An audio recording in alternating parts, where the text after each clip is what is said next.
इस्लामाबाद से बहुत ही बड़ी रिपोर्ट निकल के आ रही है कि पाकिस्तान के प्रधानमंत्री इमरान खान ने कहा है कि जब पाकिस्तान में उनकी सरकार बनी थी तब सरकार की देनदारियां थी वे 30,000 अरब की थी। इसके अलावा 25,000 अरब का कर्ज था।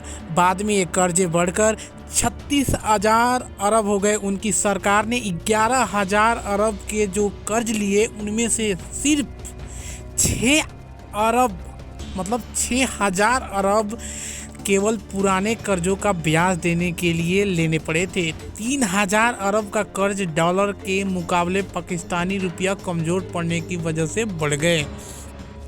उन्होंने कहा कि ये सब कुछ उनकी वजह से नहीं हुआ, बल्कि जब उन्होंने सत्ता हासिल की थी उस वक्त 60 अरब डॉलर की रिपोर्ट और 20 डॉलर की एक्सपोर्ट थी। पाकिस्तान उस वक्त करेंट अकाउंट डेफिसिट 30 अरब डॉलर का था। इसकी वजह से 3,000 अरब का कर्ज और बढ़ गया।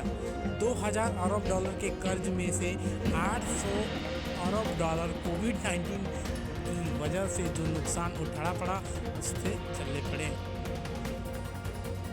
इसके अलावा बची रकम लोगों को राहत पैकेज के नाम पर बांटी गई।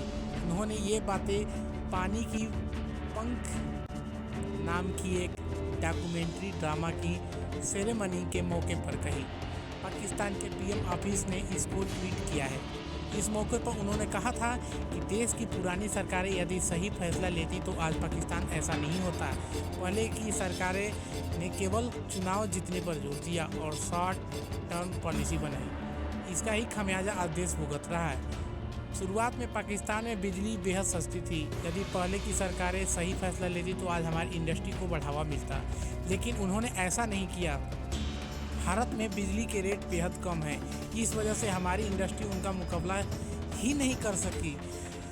यही वजह है कि इसके अलावा सरकार सब्सिडी देती है, जिससे इस इंडस्ट्री को भारत जैसे मुल्क से मुकाबला करने की मजबूती मिलती है। उनका कहना था कि यदि पाकिस्तान भी अपने यहाँ बांध बनाने और लंबे समय की योजना के बारे में ध्यान देता तो आज देश को इतनी मुश्किल हालात नहीं देखने पड़ते।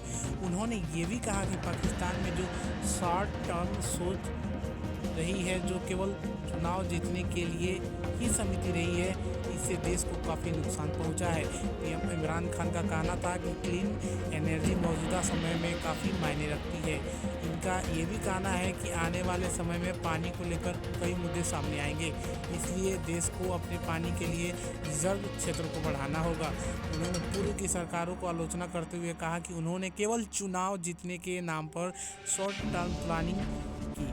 उस वक्त सबसे सस्ती बिजली पाकिस्तान में थी, जिसकी वजह से हमारी इंडस्ट्री चल रही थी। पीएम ने कहा कि मौजूदा सरकार पर जो आर्थिक बोझ पड़ा है वो पुरानी सरकार के बीते 10 वर्षों में खामियों का नतीजा है। इमरान खान का कहना था कि पहले अफगानिस्तान में पाकिस्तान की सरकारों ने अमेरिका का साथ देकर मुजाहिदीन तैयार किए जो वास्तव में हीरो थे, लेकिन 9/11 के बाद अमेरिका ने उन्हें आतंकवादी बना दिया। इस रिपोर्ट में इमरान खान बहुत ही लाचार दिख रहे हैं। तो क्या कहा जाएगा। चैनल अच्छा लगा हो तो सब्सक्राइब कर लेना।